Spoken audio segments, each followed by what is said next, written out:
Ok, le muevo más o ahí. Pero, o le regreso.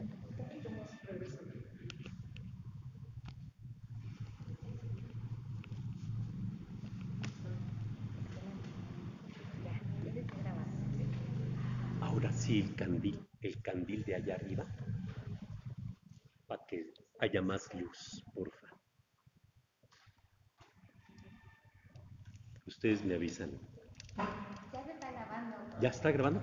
pero no importa para que Editan. sigue. Ok, entonces, ¿listo? Hola, ¿qué tal? Buenas tardes. Bienvenidos a la cuarta conferencia sobre el tema de Fátima y Rusia. Ha sido la pretensión de explorar y ahondar en este tema porque la Virgen María, cuando se apareció a los niños de Fátima, les advirtió de gravísimos errores y guerras que desde el lado de Rusia se iban a distribuir por todo el mundo. Y esto es algo que se va cumpliendo día con día y por lo tanto es ocasión para que los días 13 de cada mes, como la Virgen María le pidió a los niños, irles diciendo un pequeño mensaje profundo. Así también nosotros el día 13 de cada mes estaremos también transmitiendo y grabando ese pequeño mensaje de la Virgen María y ahondando más y más en esto que es tan importante para nuestros días, el papel que Rusia está jugando en el ámbito de las naciones en pleno año 2022 y 2023. Los invito a todos a ponernos en manos del Señor por intercesión de la Virgen María, con una oración que rezó el Papa Francisco el día 25 de marzo de 2022 y que fue el producto de el trabajo de los sínodos y conferencias de obispos de allá de Ucrania. Entonces le hicieron llegar varios borradores al Papa y finalmente el Papa le quitó, le puso, le acomodó y tenemos una oración de consagración. No la voy a leer toda, pero sí voy a tomar algunas partes para iniciar la conferencia y para concluirla. Bueno, pues podemos ponernos de pie e iniciamos. En el nombre del Padre y del Hijo y del Espíritu Santo. Amén. En la miseria del pecado, en nuestros cansancios y fragilidades, en el misterio de la iniquidad del mal y de la guerra, tú, Madre Santa, nos recuerdas que Dios no nos abandona, sino que continúa mirándonos con amor, deseoso de perdonarnos y levantarnos de nuevo. Es Él quien te ha entregado a nosotros y ha puesto en tu corazón inmaculado un refugio para la Iglesia y para la humanidad. Por su bondad divina estás con nosotros e incluso en las vicisitudes más adversas de la historia nos conduces con ternura. Por eso recurrimos a ti, llamamos a la puerta de tu corazón, nosotros, tus hijos queridos, que no te cansas jamás de visitar e invitar a la conversión. En esta hora obscura, ven a socorrernos y a consolarnos. Repite a cada uno de nosotros, ¿acaso no estoy yo aquí que soy tu madre? Tú sabes cómo desatar los enredos de nuestro corazón y los nudos de nuestro tiempo. Ponemos nuestra confianza en ti. Estamos seguros de que tú, sobre todo en estos momentos de prueba, no desprecias nuestras súplicas y acudes en nuestro auxilio. Así lo hiciste en Caná de Galilea, cuando apresuraste la hora de la intervención de Jesús e introdujiste su primer signo en el mundo. Cuando la fiesta se había convertido en tristeza, le dijiste, ¿no tienen vino? Repíteselo otra vez a Dios, oh Madre, porque hoy hemos terminado el vino de la esperanza. Se ha desvanecido la alegría, se ha aguado la fraternidad, hemos perdido la humanidad, hemos estropeado la paz. Nos hemos vuelto capaces de todo tipo de violencia y destrucción. Necesitamos urgentemente tu ayuda materna. Acoge, oh Madre, nuestra súplica. Tú, estrella del mar, no nos dejes naufragar en la tormenta de la guerra. Tú, arca de la nueva alianza, inspira proyectos y caminos de reconciliación. Tú, tierra del cielo, vuelve a traer la armonía de Dios al mundo. Extingue el odio, aplaca la venganza, enséñanos a perdonar. Líbranos de la guerra, preserva al mundo de la amenaza nuclear. Reina del Rosario, despierta en nosotros la necesidad de orar y de amar. Reina de la familia humana, muestra a los pueblos la senda de la fraternidad. Reina de la paz, obtén para el mundo la paz. Amén. En el nombre del Padre, y del Hijo, y del Espíritu Santo. Amén. Pueden sentarse. Como vemos, esta oración dirigida a la Virgen de Fátima y que el Papa rezó solito ante una imagen de la Virgen de Fátima allá en Roma. Estaba todavía la pandemia, no terminábamos de sacudirnos ese lastre en la humanidad. También en la época de la Primera Guerra Mundial, cuando la Virgen se apareció en 1917, la humanidad iba a ser también azotada, como lo dije ya en otra de las conferencias, por una pandemia que se llevó más millones de seres humanos a la fosa que la misma guerra, y de hecho terminó con ella la gripa española, de la cual se contagiaron Jacinta y Francisco, los niños a quienes la Virgen les anunció que se los llevaría pronto al cielo. Dicho sea de paso, la que quedó viva, Lucia de San Lucio, ella pues vivió hasta los 97, 98 años, murió en el mismo año que el Papa San Juan Pablo II, unos meses antes, el día 13 de febrero, el 13 de febrero de 2005, y pues ya la declararon venerable. Así es que, pues Dios quiera que la veamos en los altares en todo el mundo hasta ahorita, y no es poca cosa. Bueno, pues su cuerpo se encuentra sepultado junto a sus primitos allá en el santuario de Nuestra Señora de Fátima en Portugal. Grandes noticias nos tiene para nosotros la Virgen María. Ella es evangelizadora. Y la buena noticia es que hay salvación y que el corazón inmaculado triunfará sobre todas las argucias de Satanás.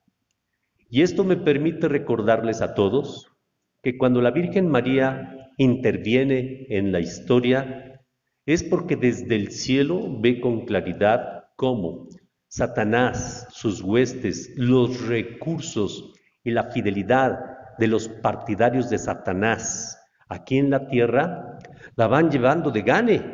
Entonces, para equilibrar, ella, con la autorización de su Hijo Jesucristo, Rey del Universo, pues se hace presente en la historia y a través de estos canales de inocencia, de pureza que son los niños, a través de ellos, haciendo química con ellos, nos hace llegar este mensaje universal, no solamente para la diócesis, no solamente para Portugal, es para el mundo entero.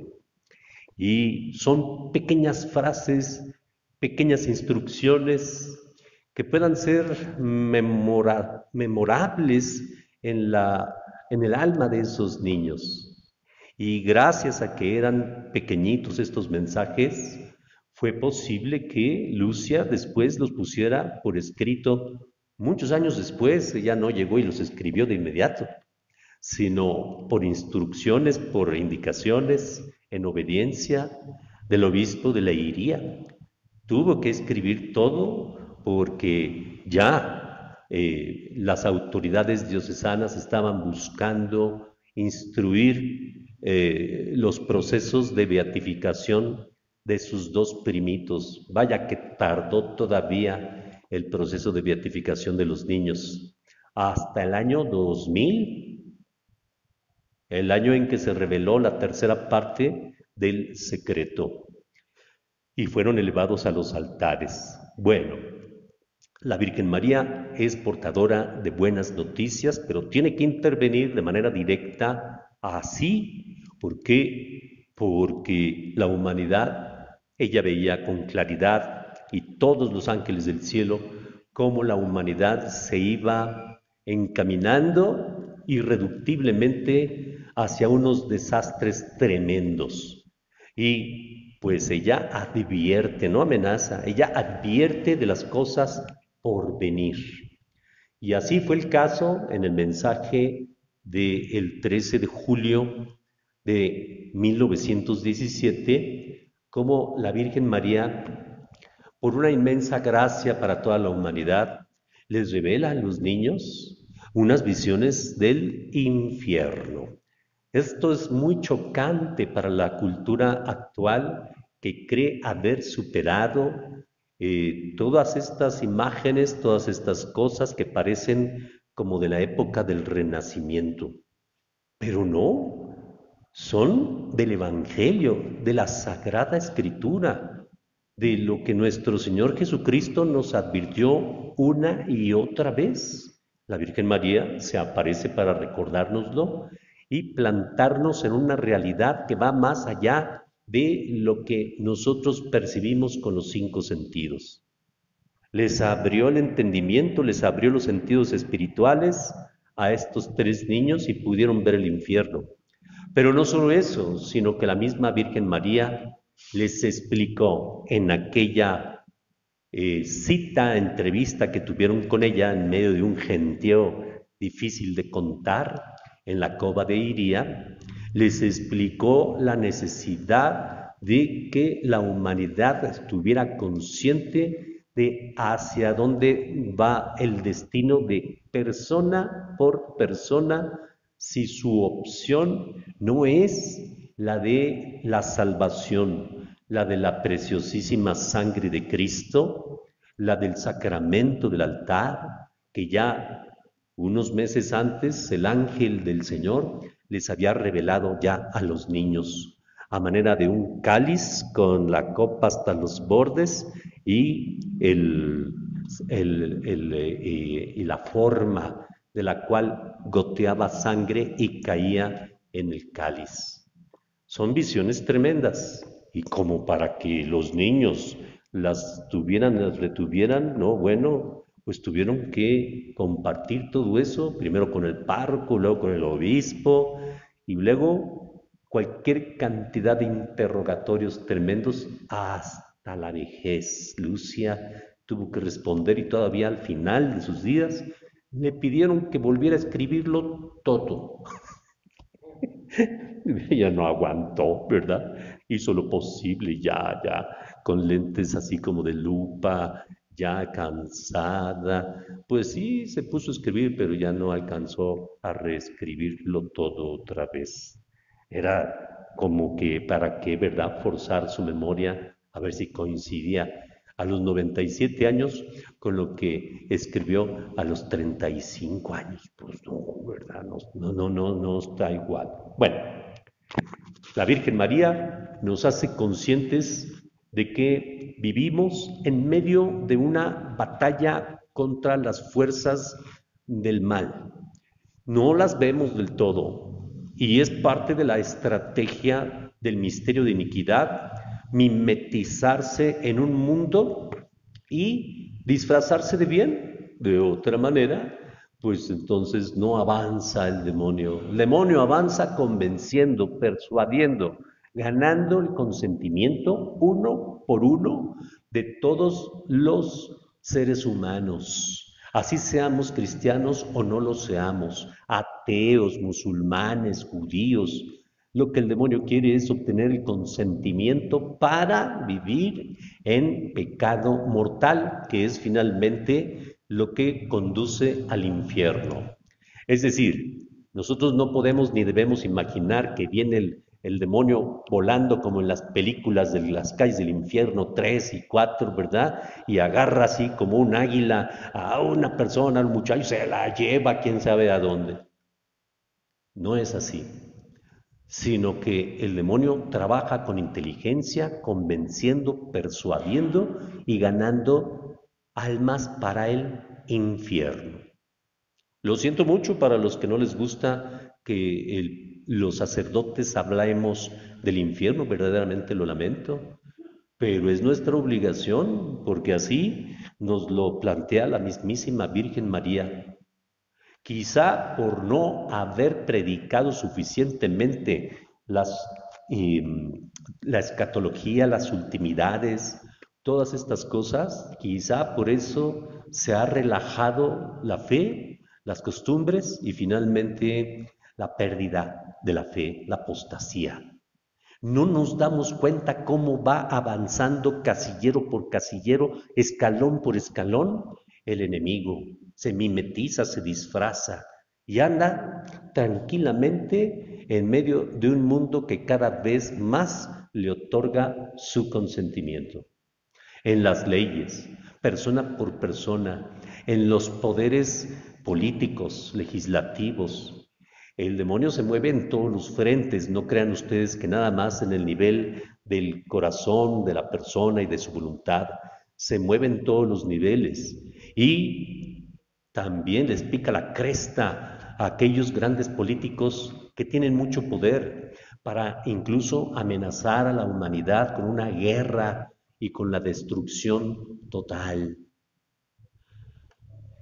Por eso es que es importantísimo estas advertencias que la Virgen María dio en aquel 13 de agosto, en el que revela imágenes del infierno, almas que andan por allí como brasas incandescentes, subiendo y bajando caóticamente en un ambiente de animales desconocidos, monstruos espantosos y todo aquello que ni ojo vio, ni oído oyó, pero de los lugares más profundas de estas realidades misteriosas del mal.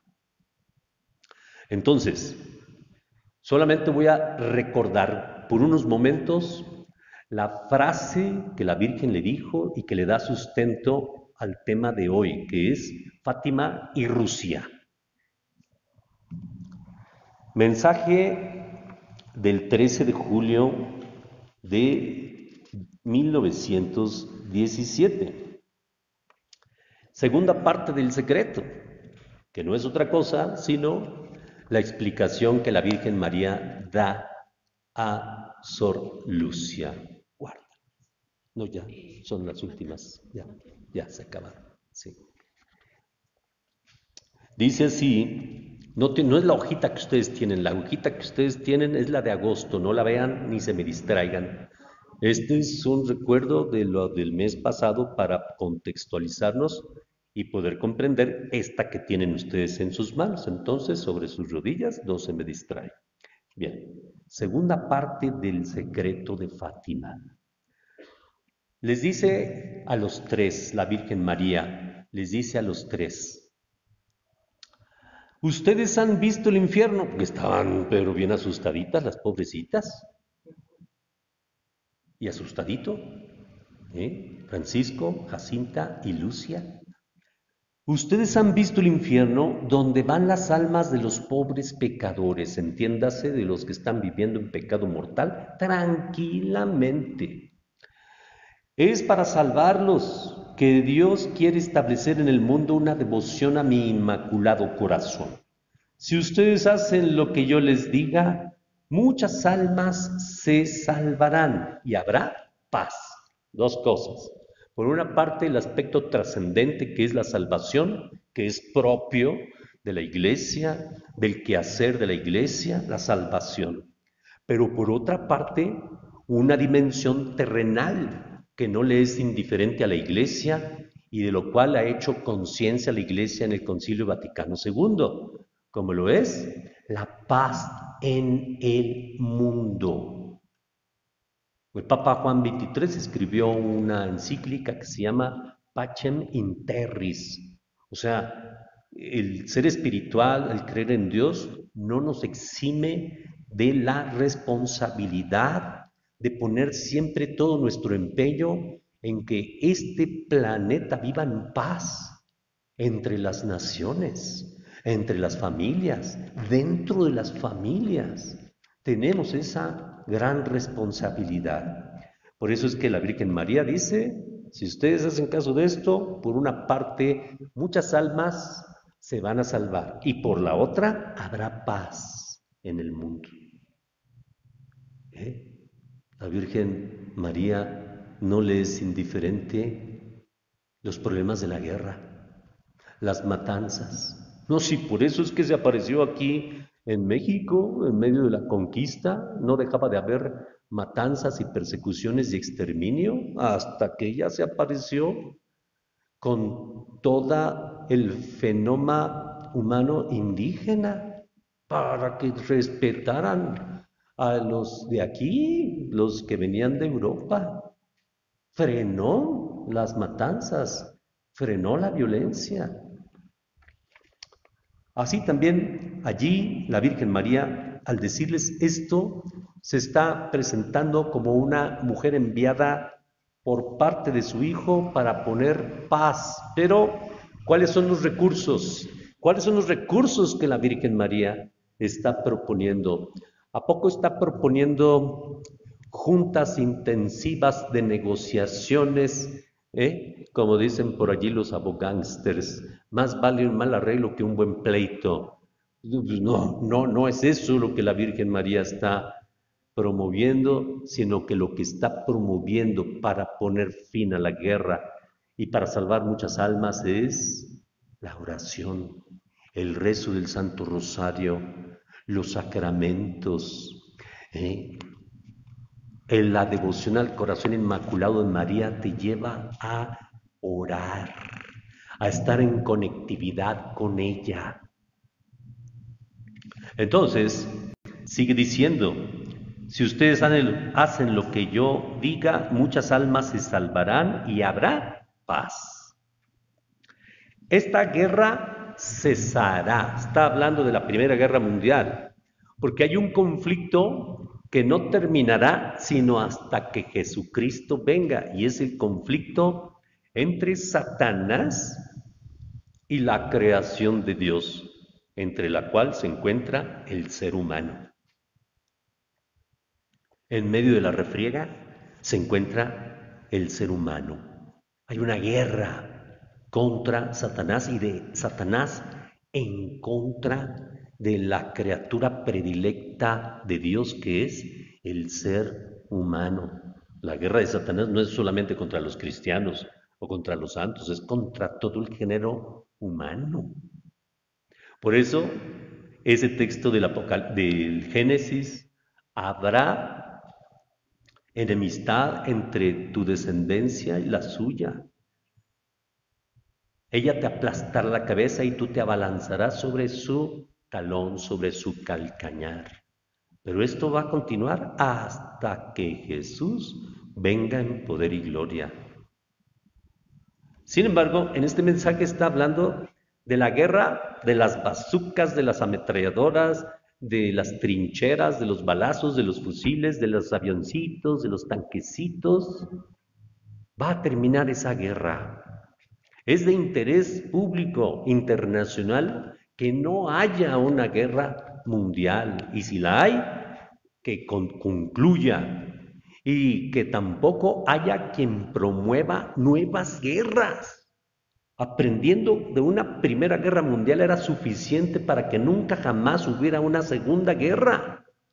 Y sin embargo, la hubo, más sangrienta, más terrible y ya con nuevas armas, según el desarrollo de la tecnología militar y biológica y química.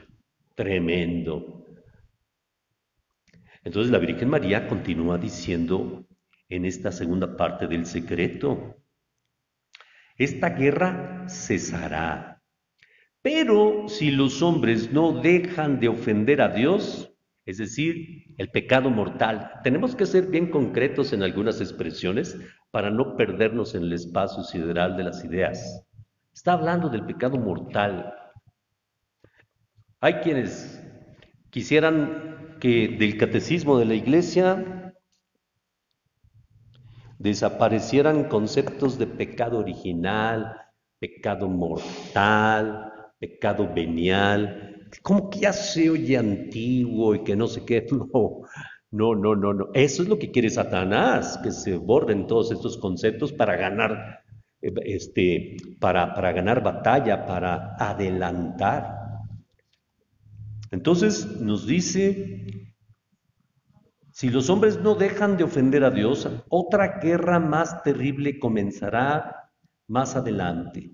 Cuando ustedes vean una noche en que es iluminada por una luz extraña y desconocida, esto ocurrió el 28 de enero de 1938, sabrán que esta es la señal que Dios les dará, que indicará que está a punto de castigar al mundo con la guerra y el hambre, y por la persecución contra la Iglesia y contra el Papa.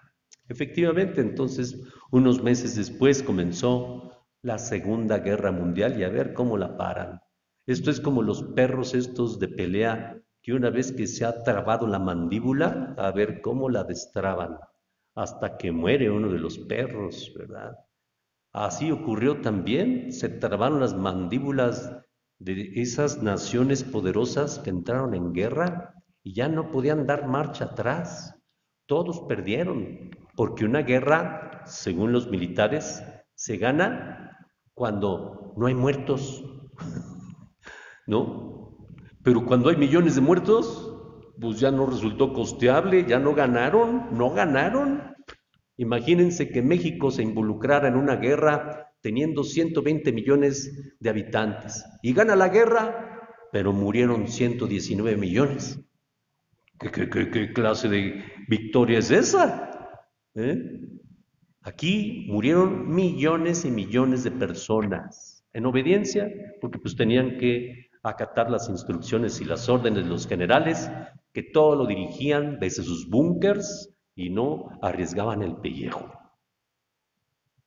Y a los culpables los agarraron, muchos se escaparon y algunos fueron condenados a la horca en el juicio de Nuremberg, pero muchos otros escaparon y se fueron a Argentina, a Chile, a Uruguay, a Paraguay, y allá se hicieron viejitos y la mayoría murió allá, pero no faltaron judíos que los fueron persiguiendo, venadeando, hasta que dieron con ellos y los juzgaron, y pues ya, al final de sus días, ya viejitos, terminaron en la cárcel. Fíjense muy bien lo que les voy a decir, porque continúa la Virgen María advirtiendo. Alguien dirá, bueno, ¿y de aquí a cuándo la Virgen María se mete a cuestiones políticas? ¿No? Pues es que ustedes lean las Sagradas Escrituras y la historia de Israel, el libro de los Reyes, el libro de las Crónicas, ya desde antes el primer libro y el segundo libro de Samuel. Todo es historia política de sus luchas contra las naciones de los lados y de las alianzas y de las derrotas y de las victorias de David. O sea, Dios no es indiferente a todo esto? Bueno, continúa diciendo la Virgen María. Para prevenir esto, de lo que se trata es de prevenir. Vengo al mundo para pedir que Rusia, aquí es donde empieza la cuestión, ¿verdad? A los rusos, pues por supuesto que no les gustó nada esto, ¿verdad? No les gustó nada. Lucia reveló estas cosas en el 31 de agosto de 1941. Ya estaba la guerra en plenitud. Los nazis estaban entrando, llegando a todas las naciones con sus ejércitos y sus tanquecitos. A Stalingrado llegaron y ahí parecía que iban a ganar la guerra. La perdieron porque se les acabó la gasolina. Pero la idea era arrasar, dominar, adueñarse del mundo entero. Lo dije la vez pasada. Si a Hitler le hubiera bastado adueñarse del mundo entero, pues ya hubiera sido ganancia. Pero no. Quiso además hacerse como Dios, hacerse adorar como Dios. El Salvador de la humanidad y quitar la humanidad deteriorada y defectuosa por una nueva humanidad racialmente perfecta. Díganme si no son locuras esas. Pero lo creyeron él y sus seguidores, que fueron cientos de miles, que causaron muchísimo daño. Continúa diciendo, para prevenir esto, vengo al mundo. Esta aparición de Fátima lo dice ella misma. Vengo al mundo para pedir una cosa. Por supuesto, rezar el rosario, pero eso es de siempre, ¿verdad? Recen el rosario. En todos los días 13 de cada mes les repetía lo mismo, recen el rosario, pero recenlo bien, no recen el rosario corto. ¿Cuál era el rosario corto? ¿Alguien sabe cómo era el rosario corto? El rosario corto que los niños rezaban para tener más tiempo para jugar era: Dios te salve María, Dios te salve María, Dios te salve María, Dios te salve. Así, y ya terminaban rápido.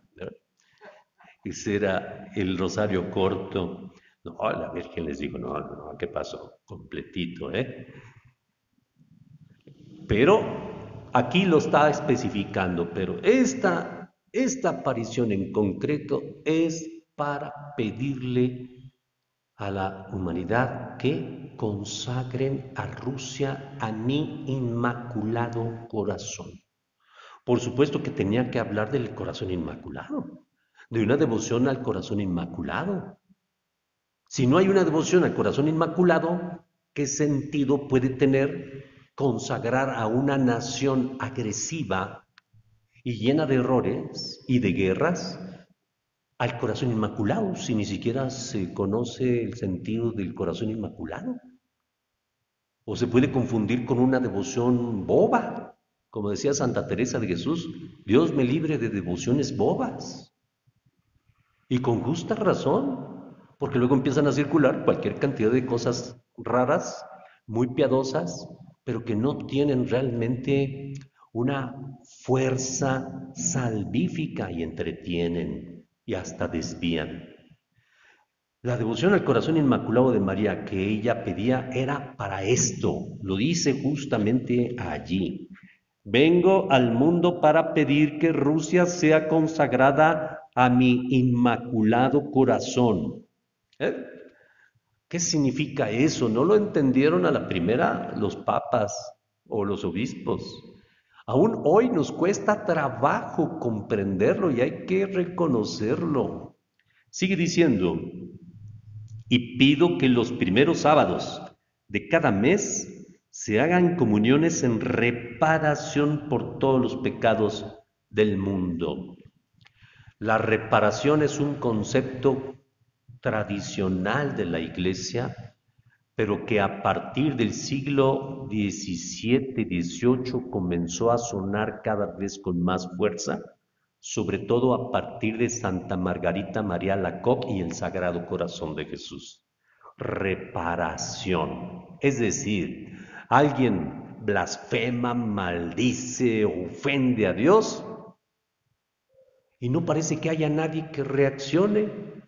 No para sacarle el mole, chipote con sangre a esa persona que hizo eso, sino para desagraviar, es decir, hacer actos de reparación, equilibrar y rebasar el agravio. ¿Con qué?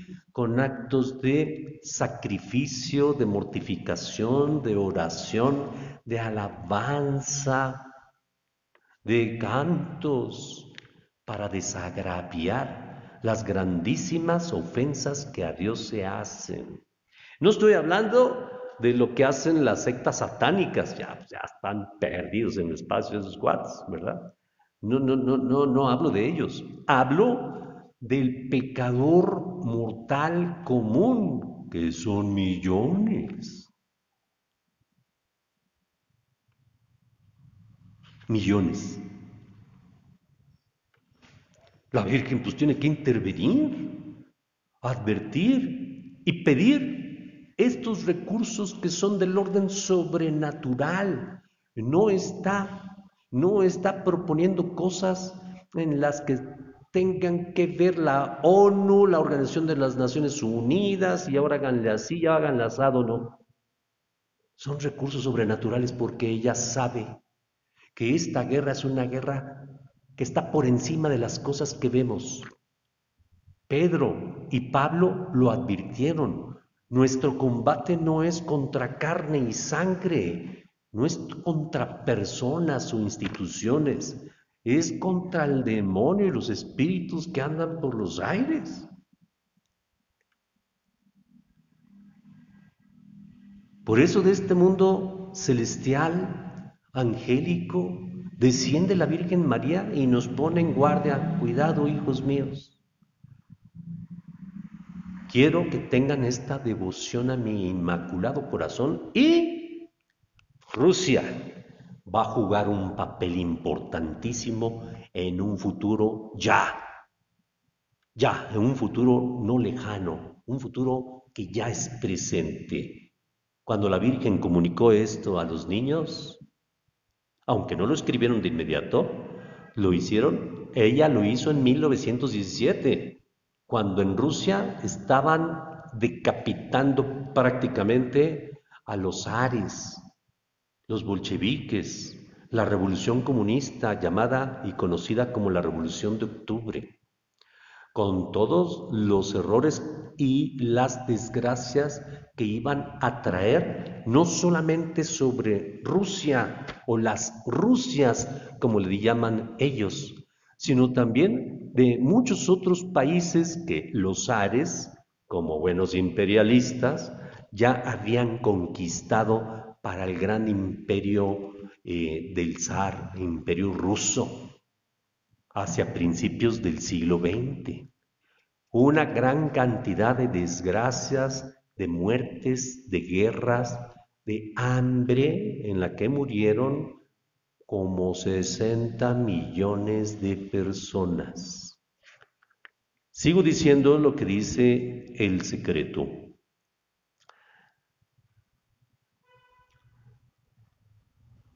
Si mis deseos se cumplen, Rusia se convertirá, y otra vez, habrá paz. Si no, Rusia repartirá sus errores alrededor del mundo, trayendo nuevas guerras y persecuciones a la Iglesia. Los justos serán martirizados y el Santo Padre tendrá que sufrir mucho, y ciertas naciones serán aniquiladas. Bueno, todo esto, lo que ella no quería que ocurriera era justamente todo eso, pero ya conocemos la historia del resto del siglo XX, cómo se desarrolló, cómo el mundo entró en una guerra fría mientras se iban desarrollando las armas nucleares tras bambalinas y robándose las fórmulas para hacerlas entre unas naciones y otras, total, que ya todo el mundo está armado hasta los dientes. Y no crean ustedes que invirtieron nada más, como dicen ellos, para disuadir al resto del mundo. Invirtieron para hacerlas estallar, si fuere necesario, según ellos. Esto es justamente lo que genera que estas 6 pláticas o conferencias estén centradas en este punto, en este cuadrito que yo he magnificado, para que veamos cómo literalmente se ha cumplido esto de las guerras y los errores difundidos desde el centro de Rusia, en concreto desde el Kremlin. Yo quiero que quede bien distinguido entre lo que es propiamente Rusia, que es una gran cultura, de lo que es la camarilla de empoderados que han heredado lo que pues les dejaron los del Partido Comunista. Sigue gobernando el Partido Comunista, sigue gobernando. Entonces el presidente de Rusia es hijo de esa ideología comunista y por lo tanto de Stalin. Hubo la consigna de, entre otras guerras y errores, exterminar a los ucranianos porque les resultaba no solamente un peso de contra. Los ucranianos nunca quisieron participar dentro de la Unión de Repúblicas Soviéticas Socialistas, siempre se opusieron. Pero en los años 30 del siglo XX, pues les fueron a quitar toda su semilla, toda la producción agraria que habían producido, válgame la redundancia, los ucranianos, se la fueron a quitar. Toda. Para 2 cosas. Era un robo, era para llevarse toda la semilla a el resto de las repúblicas soviéticas socialistas, donde estaba habiendo hambre. Y 2, para que murieran de hambre los ucranianos. Se los digo tal cual, el dato duro. Y murieron 6 millones de ucranianos. Nosotros nos dejamos conmover con el holocausto de judíos en la Segunda Guerra Mundial y de todo lo que ya después se supo. Incluso hasta los soviéticos aparecen como héroes porque fueron ellos los que le ganaron a los nazis, entraron hasta Berlín y empezaron a descubrir los campos de concentración en donde estaban ya muriéndose de hambre los judíos. Ya habían muerto millones, pero todavía se salvaron algunos. Cuando ellos, los soviéticos, en su propio país, más de 10 años antes, lo habían hecho, pero de otra manera, a costa de dejar morir de hambre a familias enteras allá en Ucrania, siendo el principal productor de semilla de todo el mundo. Se le conoce a Ucrania como el semillero del mundo. Y ellos son los que se aplicaron a producir. Les quitaron todo, no les dejaron ni para comer. Ustedes saben que por allí hay un versículo en el profeta Isaías que dice: mi palabra descenderá del cielo como lluvia fresca que empapará la tierra y la hará germinar y no volverá al cielo sin haber producido el fruto deseado. Una parte para sembrar y otra parte para consumir. Fíjense, bueno, a ellos no les dejaron ni para comer. Y los que iban sobreviviendo comiendo raíces de árboles, se fueron acercando a las fronteras con Lituania, con Polonia, con los países que les quedan cerca para comprarles semilla de la que ellos produjeron y que luego se redistribuyeron en esas otras naciones. Estas infamias y estos crímenes quedaron a flote no en su tiempo, solo lo conocieron los supervivientes, porque los murieron los ucranianos. No vivieron para contarlo, pero los supervivientes fueron perseguidos y enviados a campos de concentración en Siberia. Si no hacen caso, dice la Virgen María, las guerras y los errores de Rusia se van a diseminar por todas partes del mundo. No sabemos en dónde han metido o en qué cárceles han metido allá en Nicaragua a los sacerdotes que han levantado la voz para decir, eso no está bien. Ah, no, pues a ver, llégale, porque estás en contra del gobierno y aquí hay leyes que castigan a los que están en contra del gobierno. ¡Tan, tan! El totalitarismo es lo que distinguió a estos gobiernos comunistas y es justamente los errores que se han diseminado por el resto del mundo, el totalitarismo y poner un régimen de democracia postiza, una democracia que no es real, de un partido único, en el que el presidente se enquista en el poder vitalicio, una nueva dinastía, hasta que se muere.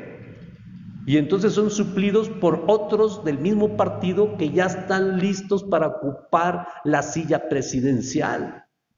Tienen que apoderarse del Congreso, del Poder Legislativo, del Poder Judicial. Eso es lo que hacen estos países comunistas. No nos imaginemos como la imaginación de Carlos Marx. No nos imaginemos eso.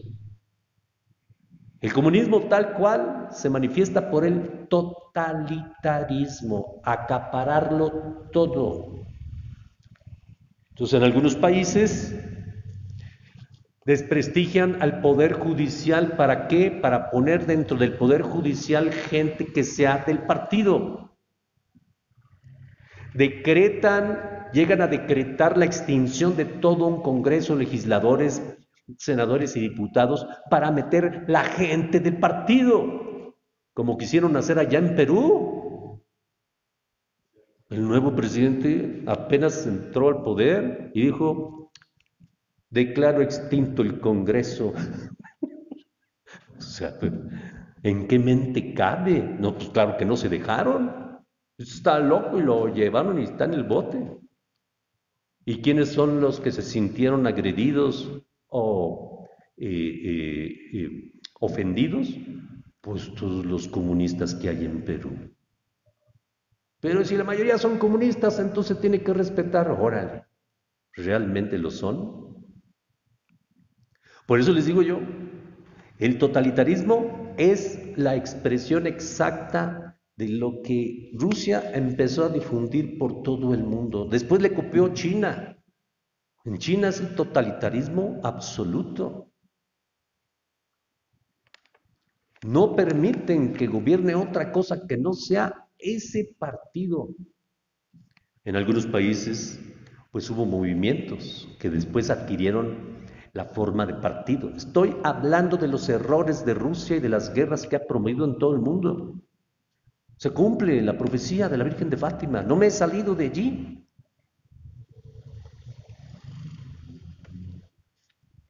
Entonces, en Ucrania, entre 1931 y 1933, hubo una gran hambruna y es lo que ya les he comentado. Stalin decretó la gran oportunidad de matar dos pájaros de un tiro.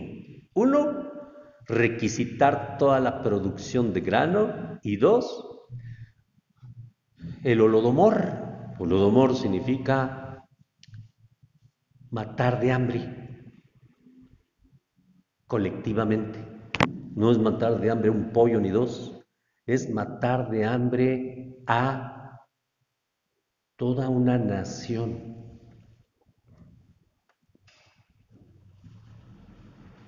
Y sí, murieron 6 millones de ucranianos.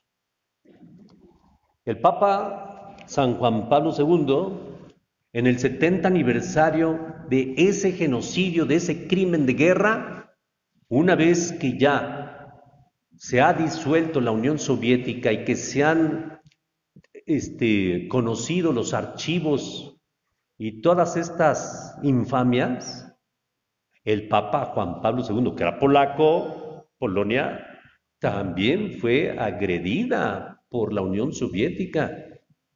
Primero por los nazis. Luego que los nazis fueron vencidos, presta para la orquesta.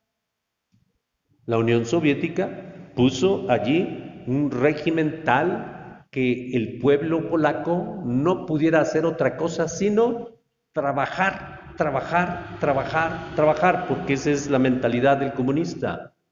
Las personas no son personas, son máquinas trabajadoras. Y en eso encuentran las cualidades y las virtudes. Los que no pueden trabajar son inútiles para la patria, los desechan como si fuera cualquier cosa. Trabajen, trabajen, trabajen, trabajen, trabajen. Sin absolutamente ninguna ilusión, sin ninguna motivación, sin arte ni nada. Solamente lo necesario para vivir, como las mulas, los caballos. Es decir, lo necesario para vivir. Comida. Errores y guerras diseminadas por Rusia. Continúa entonces la Virgen María, para evitar eso, yo pido el desagravio, el trabajo reparador de los primeros sábados de mes. Imagínense ustedes que los políticos de la ONU y de los estrategas militares y todo, ¿verdad? Dijeran, ¿y esto de qué nos sirve? ¿De qué sirve eso? ¿No? No entienden nada porque no pueden ver más allá de lo que los 5 sentidos permiten conocer y la historia. Pero la Virgen María, que viene del cielo, nos dice, esto es lo que ustedes tienen que hacer. Y lo dije yo hoy ya de alguna manera anticipándome a la conferencia en la homilía del día de hoy, del domingo, cuando especifiqué que Cristo es Señor de cielo y tierra. A Él le sirve la naturaleza, el fuego, el agua, la tierra, el viento. Todo está al servicio del Hijo del Hombre. A Él hay que pedirle, hay que orar. Él es el Señor de cielo y tierra. Por eso es que la Virgen María nos dice, oren y desagravien, desagravien al Señor, porque el Señor ya está súper ofendido. En sus manos tiene el bieldo, ¿verdad? La hoz, como decía Juan el Bautista. Si no se arrepienten, ¿quién les ha enseñado, raza de víboras, que escaparán a la ira que vendrá? Ahí viene detrás de mí el que trae el bieldo en la mano.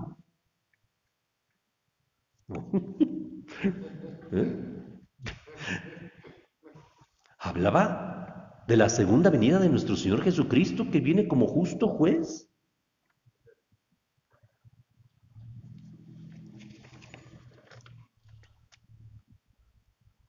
Ay. Dios, ¿dónde está? Y entonces, trayendo nuevas guerras y persecuciones a la iglesia, los justos serán martirizados. Les decía yo que el San Juan Pablo II escribió en el 70 aniversario del Holodomor, les recuerdo, la palabra Holodomor es un genocidio por hambre. Recordando el 70 aniversario, les mandó una carta a los ucranianos por conducto de las autoridades católicas de Ucrania. Allá son católicos de iglesias orientales adheridos a el Papa, a Roma. no están adheridos a los rito ortodoxo griego, aunque son muy amigos, sino que a partir del siglo XVI establecieron nexos entre Ucrania y Roma para volver a la unidad, a la comunión, y desde entonces son católicos, pero están mezclados. Evidentemente hay muchísimos ucranianos no son católicos, sino que forman parte de los ritos bizantinos y constantinopolitanos, o también rusos de Moscú, moscovitas, sí los hay, ¿cómo no? Totalmente cierto.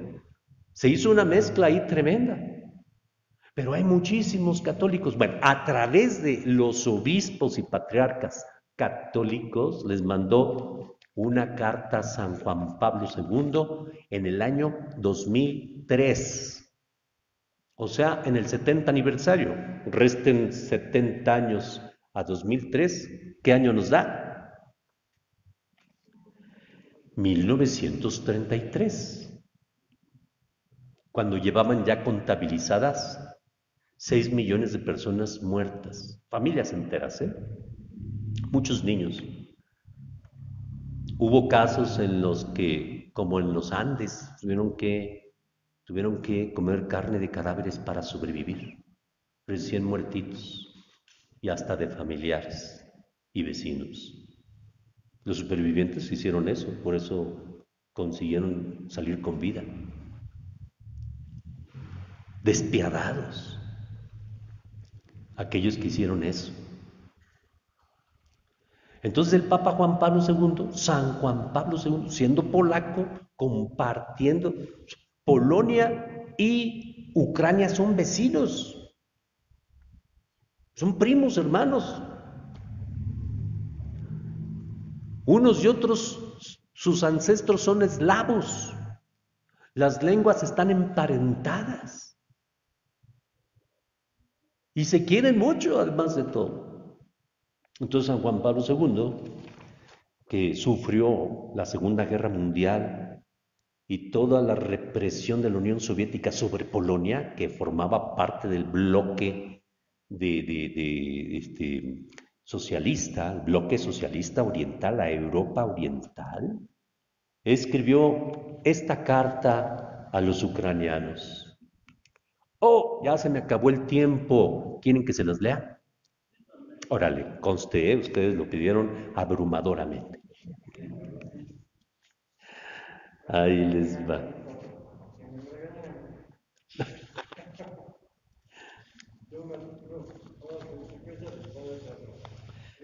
Esta carta, mensaje, se las di el 13 de julio, pero ya no la leímos, ¿se acuerdan? Les dije, llévensela de tarea, léanla tranquilamente en su casa. ¿Sí la leyeron? Bueno, esta ya no la puedo repartir porque pues ya se agotaron las copias, pero la vamos a leer y va a quedar grabado en este momento. 23 de noviembre de 2003, mensaje del Santo Padre Juan Pablo II con ocasión del Holodomor, con H al principio, la gran carestía que sufrió Ucrania. El recuerdo de los acontecimientos dramáticos de un pueblo, además de ser en sí mismo justo, resulta muy útil para suscitar de las nuevas generaciones el compromiso de ser, en toda circunstancia, centinelas vigilantes del respeto de la dignidad de toda persona. Estos son los sentimientos que me inspira el 70 aniversario de los tristes sucesos del Holodomor. Millones de personas sufrieron una muerte atroz por la nefasta eficacia de una ideología que, a lo largo de todo el siglo XX, causó sufrimientos y lutos en muchas partes del mundo. Por esta razón, venerados hermanos, quiero hacerme presente espiritualmente en las celebraciones que tendrán lugar en recuerdo de las innumerables víctimas de la gran carestía provocada en Ucrania Durante el régimen comunista se trató de un proyecto inhumano que llevaron a cabo con fría determinación quienes ejercían el poder en aquella época, Stalin y compañía. Al evocar aquellos tristes acontecimientos, os pido a vosotros, venerados hermanos, que transmitáis mi saludo solidario y la seguridad de mi oración a las autoridades del país y a vuestros compatriotas, tan queridos para mí. Las celebraciones previstas destinadas a fortalecer el justo amor a la patria, el justo amor a la patria. En recuerdo del sacrificio de sus hijos, no se dirigen contra otras naciones, más bien quieren reavivar en el corazón de cada uno el sentido de la dignidad de toda persona.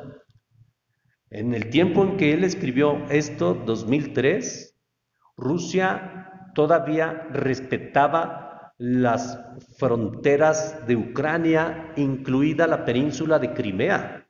La península de Crimea es tradicionalmente parte de Ucrania. Y cuando se disolvieron las repúblicas soviéticas socialistas, reconocieron que Crimea, el Donbass y toda esa franja era de Ucrania, aunque había muchos rusos, rusófonos viviendo allí. ¿Por qué? Pues porque en la época de la Unión Soviética se diseminaron los rusos por todos lados. En Zaporizhia, por ejemplo, donde están los reactores nucleares, pues fueron los rusos los que la hicieron, los que la fabricaron y los que la han estado poniendo en funcionamiento. Pero en el momento en que se disuelve la Unión de Repúblicas Soviéticas Socialistas, pues todos los rusos que quedaron en aquellas repúblicas dijeron, ¿y ahora qué somos? ¿Y ahora qué somos? ¿Verdad? No, pues ya, cambia tu pasaporte y hazte de lo de donde estás y tan, y así lo hicieron. Todos aquellos rusos que quedaron en Lituania se hicieron lituanos, se acabó el problema. Todos aquellos que estaban en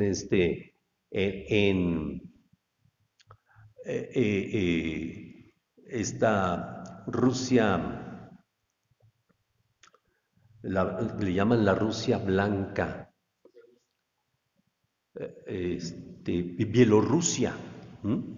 Todos los rusos que se quedaron en Bielorrusia, pues se hicieron bielorrusos. Y estos que quedaron en Ucrania, se hicieron ucranianos contra su voluntad. Entonces, en la primera oportunidad que tuvieron de empezar a hacer la guerra contra los ucranianos, pidiendo el auxilio de Rusia, dijeron los rusos, pues vamos a reconocer la independencia de estos territorios y después nos los anexamos. Presta para la orquesta. Y así lo hicieron en Ucrania, perdón, en Crimea. En el primer momento en que hubo en el Congreso tantitito más ruso que ucraniano, porque ese llegó en ese momento, uno más, 51%. En ese momento dijeron, nos hacemos de Rusia.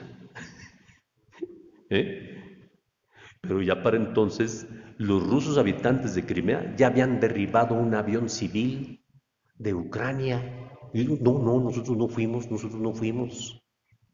Ya después se supo quién había derribado ese avión civil. No sé si ustedes se acuerdan, allá por el año 2013.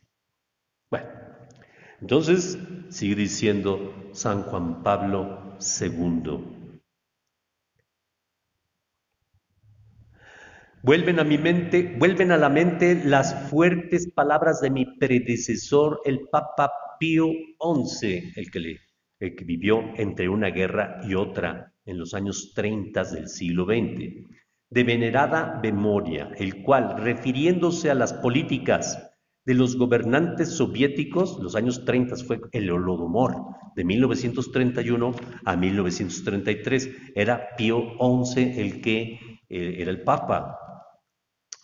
Y refiriéndose a las políticas de los gobernantes soviéticos de aquel tiempo, Distinguía netamente entre gobernantes y súbditos y, mientras exculpaba a los súbditos, denunciaba abiertamente las responsabilidades del sistema, que desconocía el auténtico origen de la naturaleza y del fin del Estado, y que negaba los derechos de la persona humana, de su dignidad y libertad. Carta encíclica Divini Redemptoris, del 18 de marzo de 1937. En la página de la Santa Sede ustedes pueden consultar todas las encíclicas de todos los papas de los últimos 3 siglos. Y como ya quedó grabado, pueden consultarlo en la página de la Santa Sede Vatican, no sé qué, News, Vatican. Ahí les va a aparecer cuando le pongan Santa Fe. Bien, luego, ¿cómo no pensar a este propósito en la destrucción de tantas familias, en el dolor de los innumerables huérfanos, en la ruina de toda la sociedad? A la vez que me siento cercano a cuantos han sufrido las consecuencias del triste drama de 1933, deseo reafirmar la necesidad de hacer memoria de aquellos hechos para poder repetir juntos una vez más, nunca jamás, con signos de admiración, la conciencia de las aberraciones. El mensaje de Fátima, la traducción dice errores, ¿verdad? Si no cumplen lo que yo les digo, entonces los errores y las guerras de Rusia se van a diseminar por todo el mundo, los errores. La Virgen María utiliza una palabrita muy suavecita, muy tersa, ¿verdad? Los errores, pobrecitos, se equivocaron. Errores, ¿no? No, el Papa San Juan Pablo II dice aberraciones, porque no tiene ningún fundamento en la razón humana. Son aberraciones. Ahora lo sabemos. 70 años después, o sea, en el 2003. Luego, deseo reafirmar la necesidad de hacer memoria de aquellos hechos, para repetir todos una vez más, nunca jamás. Perdón, la conciencia de las aberraciones del pasado se traduce en un constante estímulo a construir un futuro más a la medida del hombre, contrastando toda ideología que profane la vida, la dignidad y las justas aspiraciones de la persona.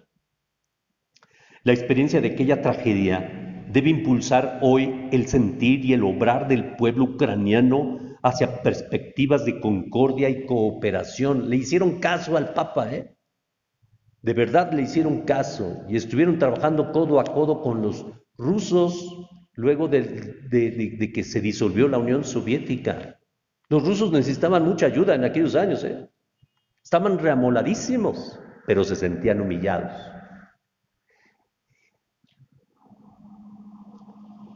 Concordia y cooperación. Por desgracia, la ideología comunista contribuyó a profundizar las divisiones también en el ámbito de la vida social y religiosa.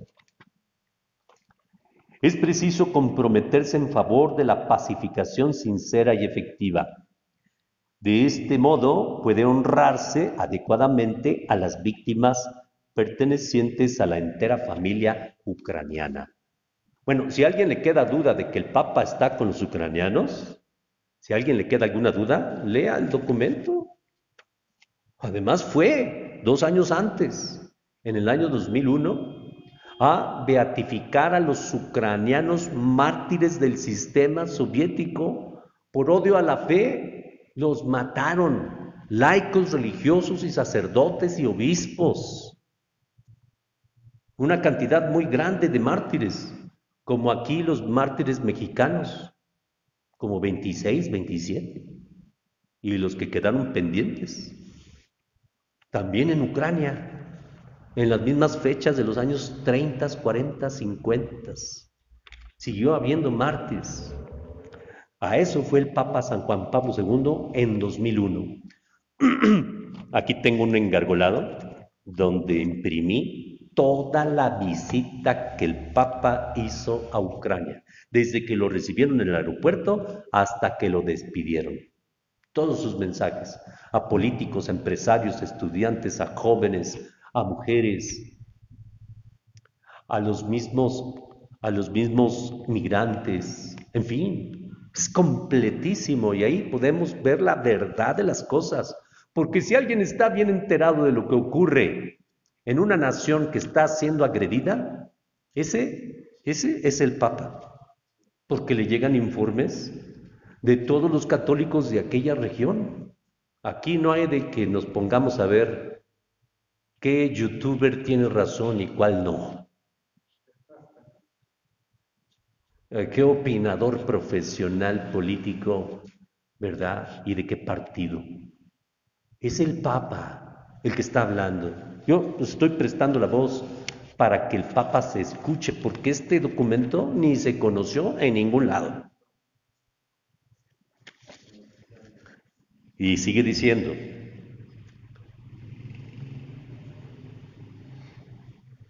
el sentimiento del sufragio cristiano por cuantos murieron a causa de un insensato proyecto homicida, genocida, debe ir acompañado por la voluntad de edificar una sociedad donde el bien común, la ley natural, la justicia para todos y el derecho de gentes sean guías constantes para una eficaz renovación de los corazones y de las mentes de cuantos se enorgullecen de pertenecer al pueblo ucraniano. Así la memoria de los acontecimientos pasados se convertirá en fuente de inspiración para la generación presente y para las futuras. Por eso es que están sorprendidos los rusos y el resto del mundo de ver de dónde saca energía para defenderse como lo han hecho los ucranianos, dando ejemplo al resto del mundo. Ellos están enfrentando al país más poderoso de aquella región, que lo tienen por vecino, y con más de 1000 kilómetros de frontera. No han podido con ellos, por esto precisamente, porque ellos aman su historia, aman su patria y conocen su historia. Sigue diciendo, así la memoria de los acontecimientos pasa allá. 4. Durante el inolvidable viaje que realicé a vuestra patria hace 2 años, 2001, aludiendo al luctuoso periodo vivido por Ucrania 70 años antes, recordé en uno de los mensajes en aquella visita los años terribles de la dictadura soviética. Me encanta que diga las cosas por su nombre. Dictadura, eso era, soviética. Los años terribles de la dictadura soviética y la durísima carestía de los primeros años de la década de los 30, cuando vuestro país, granero de Europa, ya no logró alimentar a sus propios hijos, que murieron a millones.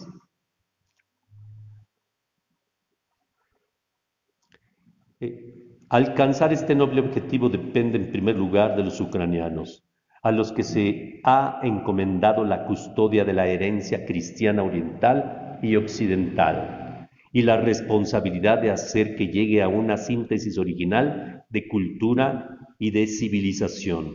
En esto estriba la contribución específica que Ucrania está llamada a dar a la edificación de la casa común europea, Son expresiones muy sugestivas.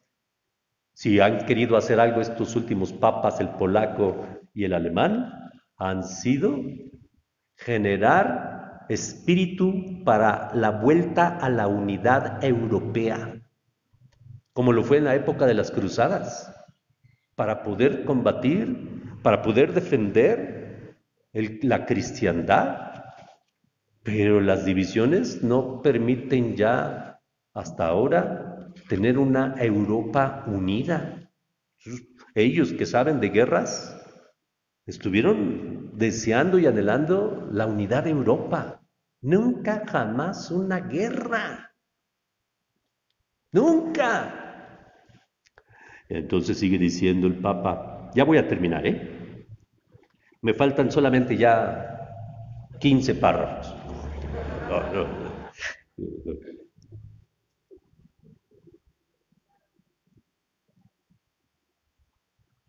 Venerables hermanos, en esto estriba la contribución específica que Ucrania está llamada a dar a la edificación de la Casa Común Europea, en la que cada pueblo pueda encontrar una conveniente acogida en el respeto de los valores de su identidad. 5. Venerables hermanos, en esta circunstancia tan solemne, ¿cómo no ir con el pensamiento a la siembra evangélica realizada por San Cirilo y San Metodio?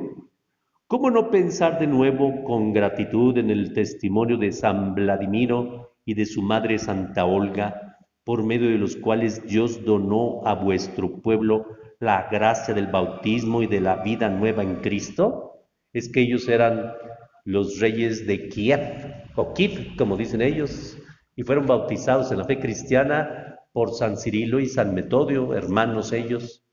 Entonces, pues son católicos originalmente, ya después, allá por los años 980 y tantos, y después ya en el 1054 vino el cisma terrible, ¿no?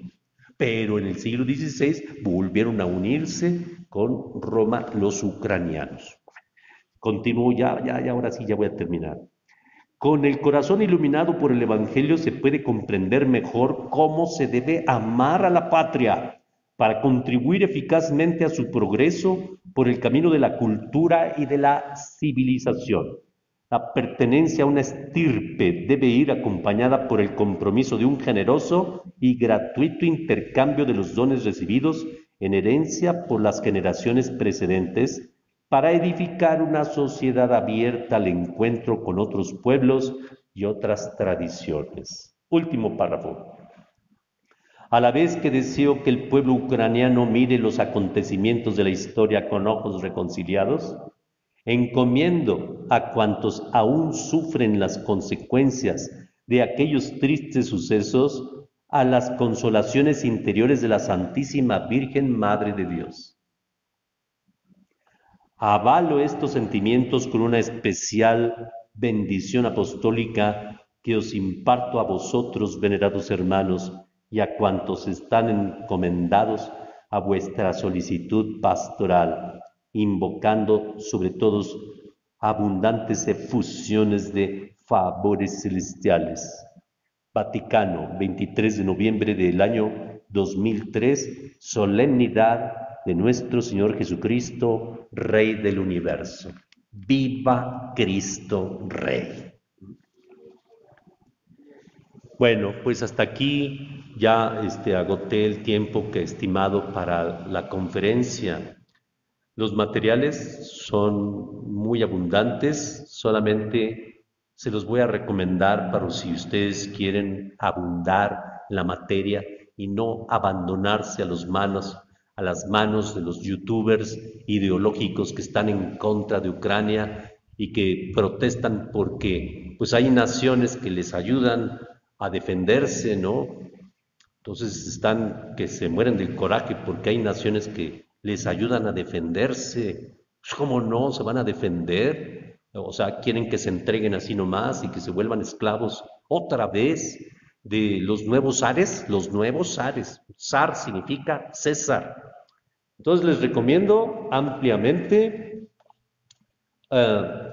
un libro de Henny Applebaum. Henny Applebaum.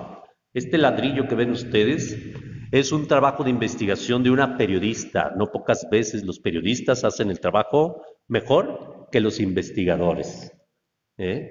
Como estos que han escrito las vidas de los papas, pues han sido periodistas. Esta también es una periodista que se metió a estudiar muy bien el Holodomor, entrevistando a testigos, a supervivientes o a los hijos de los supervivientes. El libro se llama Hambruna Roja, la guerra de Stalin contra Ucrania. Esa guerra continúa, como ustedes lo pueden observar. Annie Applebaum es inglesa ella y actualmente creo que vive en Estados Unidos o en Polonia, no me hagan mucho caso. Y luego en subtítulos, 1933, para que nunca se olvide ese año. 1933, noviembre. O sea que vamos caminando hacia el 90 aniversario que van a celebrar en medio de la guerra, otra vez, contra los rusos, los ucranianos. La editorial es una editorial cuya inicial empieza con la letra D de dedo y termina con bolsillo.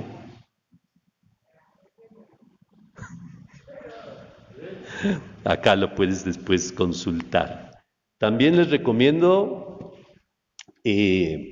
otro libro de un gran investigador que se enamoró de México, francés de origen, y ya se nacionalizó mexicano, ya recibido cualquier cantidad de reconocimientos doctoris causa, que es el profesor Jan Meyer, que de repente me lo encuentro en las librerías allá por acá en el CIDE. Jan Meyer, pero lo escribió hacia 1991, o sea, recientemente que se disolvió la Unión Soviética. Luego se puso a escribir porque quedaron floreados todos los archivos y aprovecharon los investigadores. Y entre los más grandes investigadores está que te sabe todo de Rusia, todo, y de las iglesias, te lo sabe todo. De los cristeros escribió 3 tomos, La Cristiada, y de la Revolución Mexicana, y de Pancho Villa, y de muchísimas cosas. Es uno chiquito que se llama El campesino en la historia rusa y soviética. En la historia rusa y soviética. Hay un pequeño epígrafe que dice así: pero Rusia, toda Rusia, no es más que una aldea. Grábate bien eso. Iván Bunin. Toda Rusia no es más que una aldea. Grábate bien eso. O sea, esa inmensa cantidad de tierra, inmensa de Rusia, es de campesinos. Los despojaron, colectivizaron la tierra, los despojaron de sus tierras. Y si querían seguir con vida, tenían que unirse al partido y hacer ejército para ir a despojar a los campesinos del país de al lado. Y así sucesivamente hasta cubrir todas las repúblicas que luego se hicieron socialistas. Díganme si no era tremenda la preocupación de la Virgen María cuando le dijo esto a estos niños que no entendieron nada. No, ¿qué van a entender? Y mucho menos cosas del futuro. Ya les dije el otro día, cuando oyeron eso de que Rusia se convertirá, creían que se refería a la Virgen a la burra del compadre del rancho de al lado. Y la niña corrigió a la otra y le dijo: no es la burra, es una mala mujer. Niñitos al fin, ¿verdad?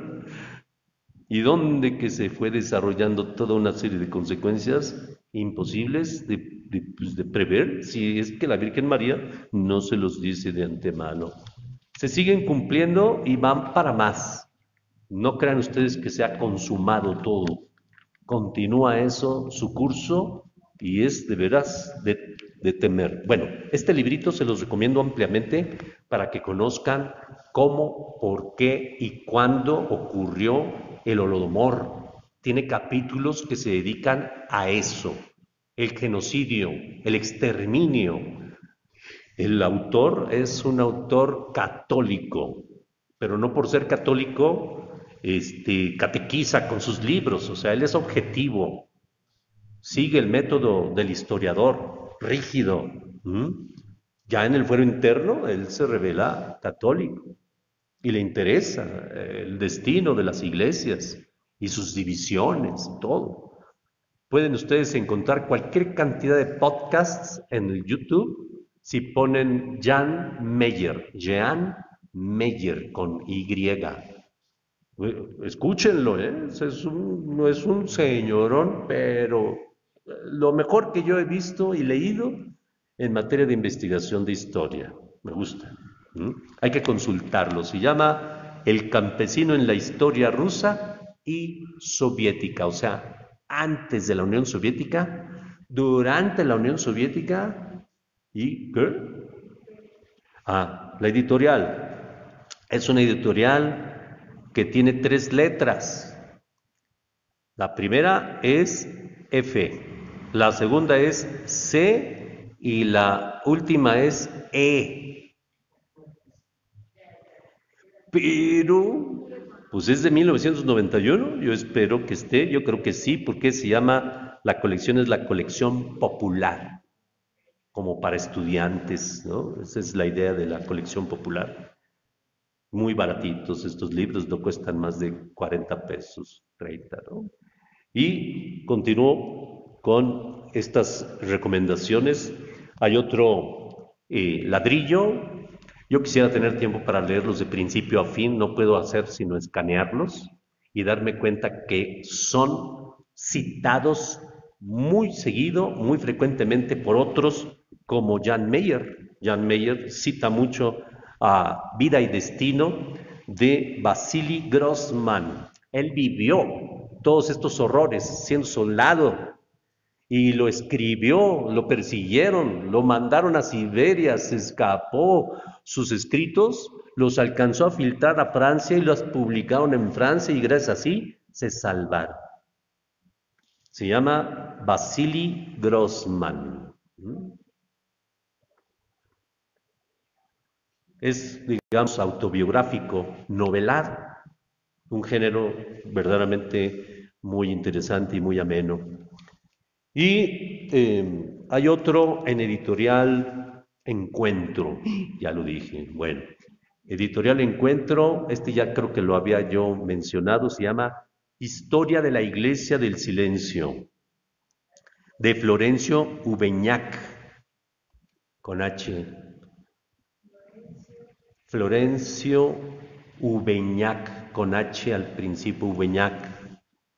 Es decir, cómo vivieron las iglesias en estos tristes países en tiempos de la Unión Soviética, como lo fueron Polonia, Hungría, Checoslovaquia, Yugoslavia, Rumania, Bulgaria, Albania, los países bálticos y Ucrania y Rusia, incluso China. Está muy bien hecho este libro, es una recopilación histórica. Si alguien quiere meterse a estudiar la historia de Ucrania, aquí la puede encontrar en 40 páginas muy bien editadas.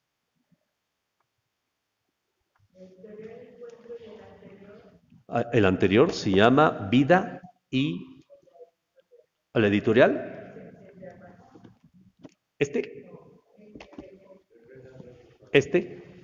El de Vasily Grossman, Vida y Destino se llama el libro autobiográfico y se llama Galaxia Gutenberg. Galaxia Gutenberg, Círculo de Lectores. Estos libros luego los encuentra uno en las ferias de libro, del Zócalo y de minería. Y por último, ojalá pudieran encontrar este libro escrito por un teólogo investigador que se llama Dies Irae, los días del anticristo. Es un estudio pormenorizado de aquellos que escribieron al final del siglo XIX y principios del siglo XX acerca del perfil del anticristo, cómo iba a engañar, ¿Cómo se iba a llevar al baile a millones de personas haciéndoles creer que habría bonanza con un régimen, un sistema, ¿verdad?, de gobierno socialista? Bueno, entonces ahí está el perfil del anticristo previsto desde fines del siglo XIX, principios del XX, y detalla muy bien a un ruso que escribió proféticamente, que este ruso se llama Vladimir Soloviev, ese, ¿eh? Y hay otro que era inglés, que es Hugh Benson, también escribió sobre el anticristo. Y así va desglosando y explicando estas obras de valor universal que debe de interesarnos a todos, porque el anticristo está chambeando día y noche a través de distintos partidos, a través de distintas ideologías, y no deja de trabajar. Y el día de hoy, con esto me despido, el día de hoy tenemos que San Hipólito, es el día de San Hipólito, y San Hipólito escribió un libro que se llama El Anticristo. Murió mártir, murió mártir en el año 235, y también murió Ponciano, los mencioné en misa, Papa, murieron en el destierro y pues realmente con olor de santidad, y efectivamente después encontraron el escrito del anticristo de San Hipólito, duró perdido y extraviado mucho tiempo, al igual que su tumba, hasta que por fin encontraron el escrito, lo tradujeron y ¡ay Dios! Ya está traducido al español en Ciudad Nueva, el anticristo.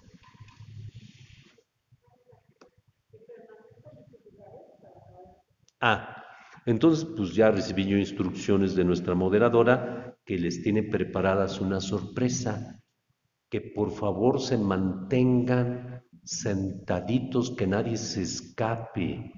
Vamos a cerrar las puertas para que nadie se escape.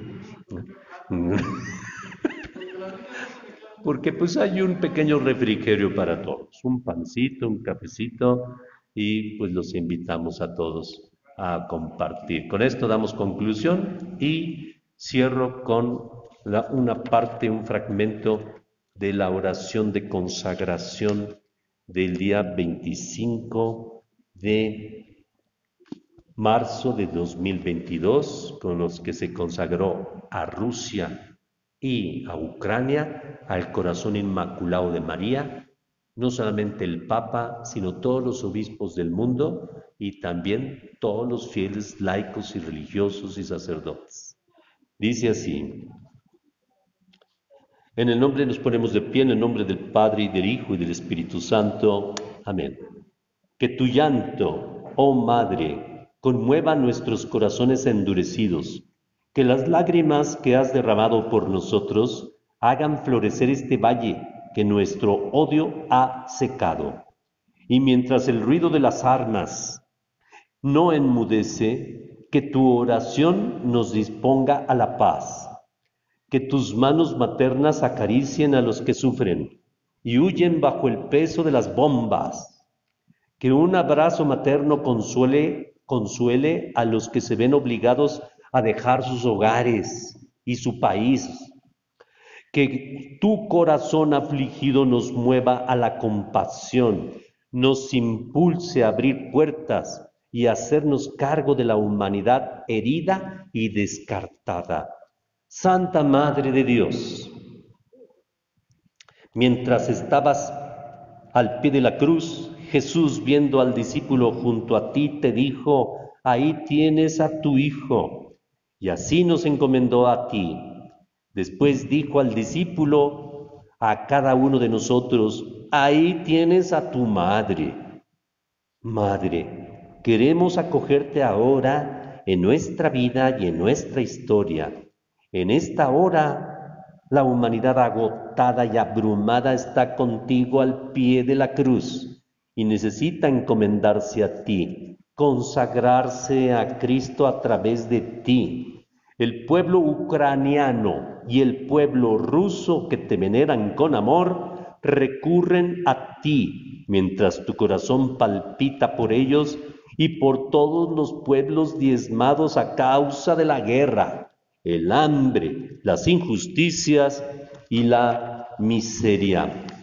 Por eso, Madre de Dios y Madre nuestra, nosotros solemnemente encomendamos y consagramos a tu corazón inmaculado nuestras personas, la Iglesia y la humanidad entera, de manera especial Rusia y Ucrania.